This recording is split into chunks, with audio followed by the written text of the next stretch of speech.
آؤ حریم اندر آ جاؤ۔ اس کے کہنے پر حریم ان کے پاس چلی گئی۔ بھائی مجھے آپ سے ایک بہت ضروری بات کرنی ہے۔ ہاں کہو۔ وہ پوری طرح اس کی طرف متوجہ تھا۔ بھائی دراصل میں یہ کہنا چاہتی ہوں کہ آپ ارحا بھابھی کو بھول جائیں، اپنی نئی زندگی کا آغاز کریں۔ آپ رایا کو بچپن سے جانتے ہیں، آپ دونوں کی اچھی خاصی انڈرسٹینڈنگ ہے، آپ بابا جانی کی بات مان جائیں۔ اس کی بات سن کر احمد ایک پل کے لیے سوچ میں پڑ گیا۔ دیکھو حریم، تم اچھی طرح جانتی ہو یہ سب کچھ ممکن نہیں ہے۔ میں نہیں چاہتا کہ کسی لڑکی کو میں اپنی زندگی میں شامل کروں۔ وہ میرے ماضی سے ڈسٹرب ہو، میں ڈرتا ہوں کہ کہیں رایا کو وہ پیار نہ دے پاؤں جو وہ کچھ کہنا چاہتا تھا لیکن خاموش ہو گیا۔ ایک پل کے لیے اس لڑکی کا چہرہ اس کی نظروں کے سامنے آ گیا جس کو وہ شدت سے چاہتا تھا، جس نے اس کی زبان پر تالا لگا دیا تھا کہ وہ آگے کچھ نہ بولے۔ احمد بھائی، پھپھو کو رایا کا تو سب کچھ پتہ ہے نا، پھر بھی وہ آپ کے ساتھ رایا کی شادی کرنا چاہتی ہیں، اور سب سے بڑی بات یہ ہے کہ رایا کو بھی کوئی اعتراض نہیں ہے۔ اس نے جیسے ایک پل میں ہی ساری پرابلم کا حل نکال لیا تھا۔ احمد بھائی، آپ بابا جانی کی بات مان جائیں پلیز۔ وہ اپنی پوری کوشش کر رہی تھی کہ کسی نہ کسی طرح مان جائیں، اور یہ ان کی اکلوتی بہن تھی جس کی کوئی بھی بات نہیں ٹالتے تھے۔ میں کوشش کروں گا حریم، یہ کہہ کر وہ اپنے کمرے سے باہر آ گئی۔ احمد بیڈ سے ٹیک لگائے اپنے ماضی کی یادوں میں کھو گیا، اور وہ ایک ایک لمحہ یاد کرنے لگا جو اس نے ارحا کے ساتھ گزارا تھا۔ یہ وقت کی بات تھی جب وہ یونیورسٹی میں پڑھتا تھا اور ارحا اس کی یونیورسٹی فیلو تھی، اور اس نے پہلی بار کسی لڑکی کو پرپوز کیا تھا۔ احمد تو کب تک اس طرح دور کھڑا اسے دیکھتا رہا تھا۔ جا جا کر اسے اپنے دل کی بات بتا دے، کہیں ایسا نہ ہو کہ بہت دیر ہو جائے۔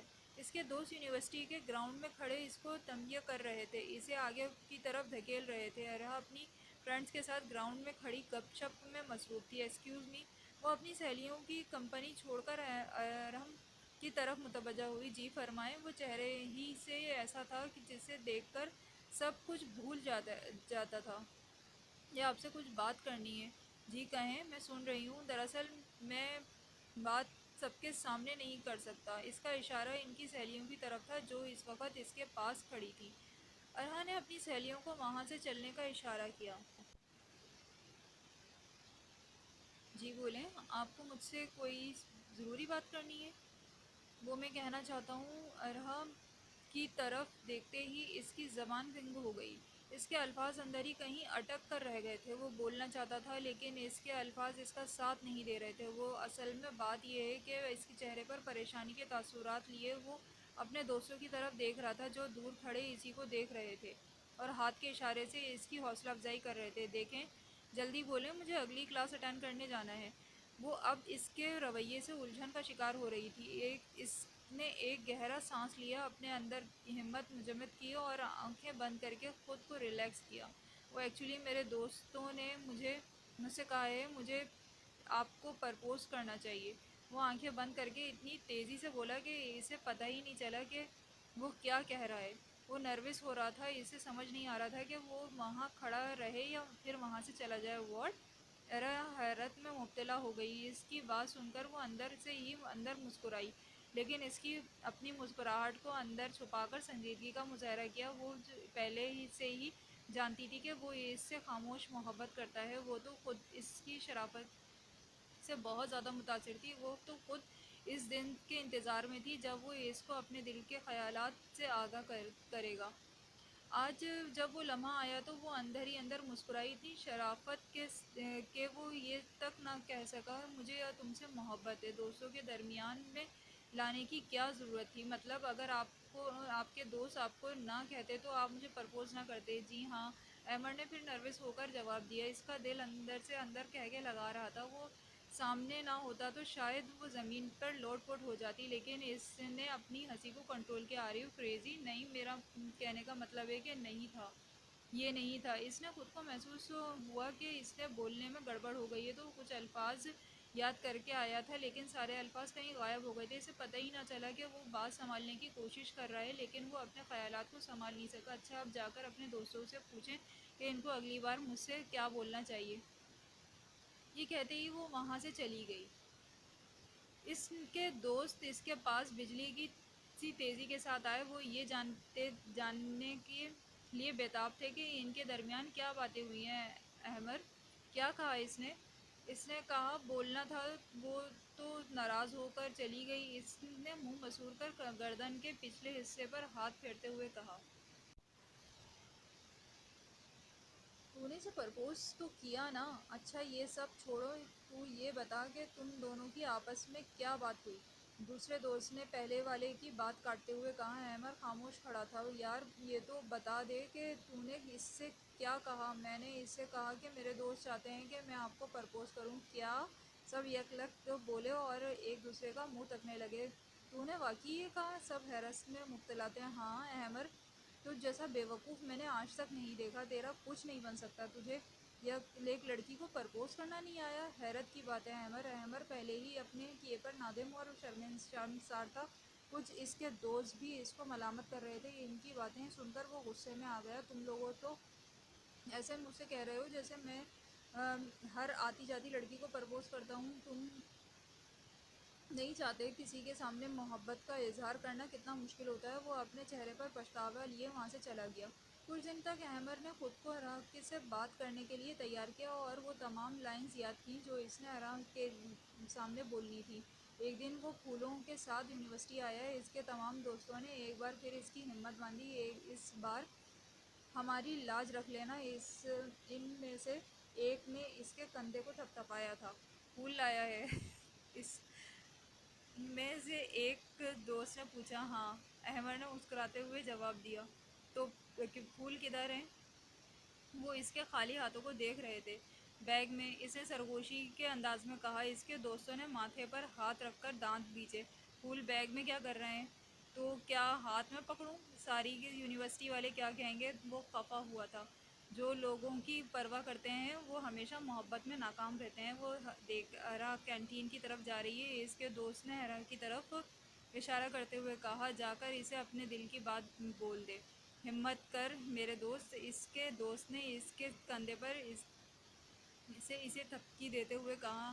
احمد نے ایک لمبی سانس لی تاکہ اس کے اندر بات کرنے کی ہمت پیدا ہو۔ احمد ماتھے پر ٹینشن کی شکنیں لیے اس کی طرف بڑھا۔ اس کا دل تیزی سے دھڑک رہا تھا لیکن اس کے ارادے مضبوط تھے۔ آج وہ اپنے دل کی بات ارحا کو بتانا چاہتا تھا۔ وہ کیفے میں کھڑا رہ کے ٹیبل کو ڈھونڈ رہا تھا۔ آخر کار اس کی نظر ارحا پر پڑی جو اپنی سہیلیوں کے ساتھ بیٹھی کافی پی رہی تھی۔ اس کو دیکھتے ہی اس کی دل کی دھڑکنیں تیز ہو گئیں۔ دل سینے میں سے اچھل رہا تھا جیسے ابھی سینے سے باہر گر پڑے گا۔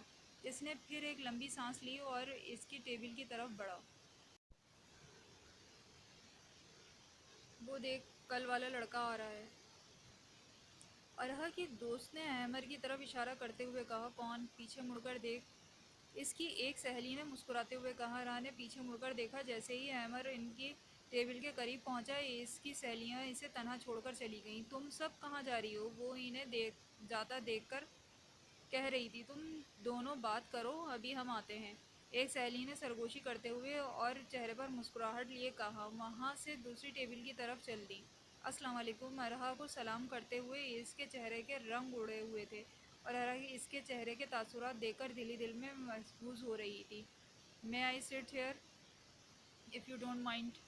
احمد نے ہلکی سی مسکراہٹ سے پوچھا، جو نہ جانے اتنی پریشانی کے عالم میں کہاں سے اس کے چہرے پر نمودار ہوئی تھی۔ اس نے سر میں سر ہلایا۔ پھر آپ کے دوستوں نے آپ سے مجھے کچھ کہنے کے لیے کہا؟ اس نے اس کو طنز کیا۔ احمد اس کی بات سن کر شرمندہ سا ہو گیا۔ اب آپ ایسے بھی نہ کہیں۔ دراصل میں اس دن بہت نروس تھا، مجھے پتہ نہیں چل رہا تھا کہ میں کیا بول رہا ہوں، لیکن حقیقت تو یہ ہے کہ وہ کچھ کہتے کہتے خاموش ہو گیا۔ اس کی اکٹھی کی ہوئی ہمت ختم ہوتی جا رہی تھی۔ ایک سر دہا لیتے ہوئے وہ پھر تھوڑی ہمت کر کے بولا، ارحا میں آپ کو پسند کرتا ہوں۔ ایک پل کے لیے اس ٹیبل پہ خاموشی چھا گئی۔ میں آپ کے ساتھ اپنی زندگی گزارنا چاہتا ہوں۔ میں آپ کو وہ تمام خوشیاں دینا چاہتا ہوں جو آپ ڈیزرو کرتی ہیں۔ میں اپنے بابا جان کو آپ کے گھر بھیجنا چاہتا ہوں۔ ایک چھوٹے سے وقفے کے بعد وہ بولتا چلا گیا۔ ارحا اس کے منہ سے نکلے ہر الفاظ کو سن رہی تھی۔ اس کی اتنی دنوں کی محنت رائگاں نہیں گئی تھی۔ اس نے جو کچھ یاد کیا تھا وہ ہو بہو اس کی نقل اتاری تھی۔ واو، آپ کی ہمت کی داد دینی پڑے گی۔ دوسری ملاقات میں آپ رشتہ بھیجنا چاہتے ہیں؟ اس نے تنزیہ مسکراتے ہوئے کہا، دراصل بات کل پرسوں کی نہیں ہے، میں کب سے آپ کو پسند کرتا ہوں، لیکن مجھ میں اتنی ہمت نہ ہوئی کہ میں آپ سے بات کر سکوں۔ دیکھیں، مجھے غلط مت سمجھیے گا، میں ایک اچھے گھرانے سے تعلق رکھتا ہوں، میں ایک شریف لڑکا ہوں۔ کیا بات ہے، اپنے منہ سے اپنی تعریفیں خود کیے جا رہے ہیں۔ ارا چہرے پر مسکراہٹ لیے پھول لیے اس کی باتوں کے جواب دے رہی تھی۔ میں اپنی تعریف نہیں کر رہا ہوں، آپ کو بتا رہا ہوں کہ میں آپ سے شادی کرنا چاہتا ہوں۔ وہ سنجیدہ انداز میں بولتا چلا گیا، ارا کو جیسے اس کی معصومیت بھاگ گئی تھی۔ وہ بس اس کو بولتے ہوئے دیکھ رہی تھی۔ اس نے آج تک جتنے لڑکوں کو دیکھا تھا، کسی میں بھی اس طرح کی معصومیت نہ تھی جتنی معصومیت اسے احمر کے لہجے میں دکھائی دی۔ وہ اس کو ٹکٹکی باندھے دیکھ رہی تھی۔ میں آپ کے جواب کا انتظار کر رہا ہوں اور آپ خاموش بیٹھی ہیں۔ اس کی باتوں کا جواب دیے بنا ہی وہ وہاں سے اٹھنے لگی تھی، لیکن احمر نے اس کا ہاتھ پکڑ کر اسے بیٹھنے کے لیے کہا۔ ہاتھ پکڑنے کی جسارت پتہ نہیں کہاں سے آ گئی تھی، حالانکہ اس نے اس کی تیاری نہیں کی تھی۔ دیکھیں، آپ میرا جواب دیے بغیر نہیں جا سکتی۔ دیکھیں احمر، میں فوراً سے اتنا بڑا فیصلہ کیسے کر سکتی ہوں؟ مجھے سوچنے کا موقع تو دیں۔ مجھے اپنے پیرنٹس سے بات کرنا ہوگی۔ وہ بھی سنجیدہ انداز میں بولتے ہوئے چلی گئی۔ مطلب آپ میرا پرپوزل قبول کر رہی ہیں؟ اس نے مسکراتے ہوئے کہا۔ میں نے ایسا تو نہیں کہا۔ اس کی باتیں سن کر وہ پھر سے بیٹھ گئی۔ ارحا کی نظر اس کے ارد کھلے بیگ میں پڑے پھولوں پر پڑی جو اس کے سامنے ہی میز پر رکھا ہوا تھا۔ یہ پھول آپ؟ اس نے ان پھولوں کی طرف اشارہ کیا۔ جی، آپ کے لیے لایا ہوں، اس نے شرماتے ہوئے کہا۔ تو پھر کیا آپ مجھے تیسری ملاقات میں دیں گے؟ آنکھوں میں شرارت لیے اس نے مسکراتے ہوئے کہا۔ نہیں نہیں تو؟ اس کی زبان لڑکھڑانے لگی۔ اس نے بیگ سے پھول نکال کر جھٹ اس کے ہاتھوں میں تھما دیے۔ اس ٹیبل پر کافی دیر تک خاموشی چھائی رہی۔ ارا نے اس خاموشی کو توڑا۔ آپ جانتے ہیں احمر، اس دن آپ نے مجھ سے کہا کہ آپ نے اپنے دوستوں کے کہنے پر مجھے پرپوز کیا ہے، تو میں نے آپ کو بتا نہیں سکتی کہ اس وقت مجھے کتنا غصہ آیا تھا۔ آپ نے اتنی ہمت تو ہونی چاہیے کہ آپ کسی کے کہے بنا خود مجھے پرپوز کرتے، لیکن آپ نے ایسا نہیں کیا۔ میں مانتا ہوں کہ میں اس وقت غلطی پر تھا، لیکن میں اگلی مرتبہ آپ اس بات کا خیال رکھوں گا۔ اس نے بولنے میں پھر غلطی کر دی۔ اس کا مطلب ہے آپ کسی اور کو بھی پرپوز کرنے کا ارادہ رکھتے ہیں؟ ارا نے سنجیدگی سے کہا۔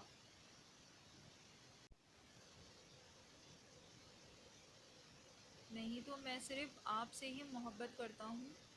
اس کے ماتھے پر شکن ڈالے اس کو یقین دہانی کرائی۔ اس کے یوں اچانک بولنے پر ارا اس کے سامنے کھل کر مسکرائی۔ اس کو مسکراتے دیکھ کر احمر بھی مسکرانے لگا۔ ارا کے مما پاپا احمر اور اس کی فیملی سے مل کر بہت خوش ہوئے تھے۔ دونوں کا فیملی اسٹینڈرڈ ایک جیسا تھا، اس لیے وہ ان کی فیملی سے مطمئن ہو کر گھر واپس آئے۔ جیسے ہی اس کے ماما پاپا گھر لوٹے، ارا ان کے کمرے کے باہر چپکے سے کھڑی ان کی باتیں سن کر حالات کا جائزہ لے رہی تھی۔ مجھے تو لڑکا بڑا پسند آیا، اس کی مما نے بیڈ پر بیٹھتے ہی ٹھنڈی سانس لیتے ہوئے کہا۔ ہاں، تم ٹھیک کہہ رہی ہو، لڑکا تو مجھے بھی بہت پسند آیا ہے، اور احمر کے گھر والے تو اس سے بھی زیادہ اچھے ہیں۔ تو پھر کیا کہتی ہو، یہ رشتہ پکا کر دیں؟ ارحا کے پاپا اپنی بیگم سے بات کر رہے تھے۔ ارحا کے لیے ہمیں اس سے بہتر لڑکا مل ہی نہیں سکتا۔ یہ بات سن کر ارحا اپنے کمرے میں جاتے ہی خوشی سے ناچنے لگی۔ وہ بہت خوش تھی کیونکہ احمر جیسا سلجھا ہوا لڑکا اس کی زندگی میں شامل ہو رہا تھا۔ دونوں کی رضامندی سے بات طے ہو گئی اور وہ دن بھی آ گیا جس دن دونوں کی شادی کی تاریخ رکھی جانی تھی۔ احمر کے لیے ابھی یہ دن اس کی زندگی کا سب سے بڑا دن تھا۔ جب اس کی شادی کی بات گھر میں چل رہی تھی، ہر طرف خوشیاں ہی خوشیاں بکھری ہوئی تھیں۔ اس کے دل کی سب سے بڑی خواہش پوری ہونے والی تھی۔ اس کی شادی ارحا سے ہونے والی تھی۔ جو خواب اس نے دیکھا تھا، لیکن وہ نہیں جانتا تھا کہ اس کی زندگی میں خوشی کے نام پر ایک ایسا پہاڑ ٹوٹنے والا تھا جس کے نیچے وہ دب جائے گا اور ساری زندگی نہیں اٹھ پائے گا۔ کہانی ابھی جاری ہے، چینل کو سبسکرائب کرنا نہ بھولیے گا، ویڈیو کو شیئر کریں اور لائک کریں۔ بہت شکریہ۔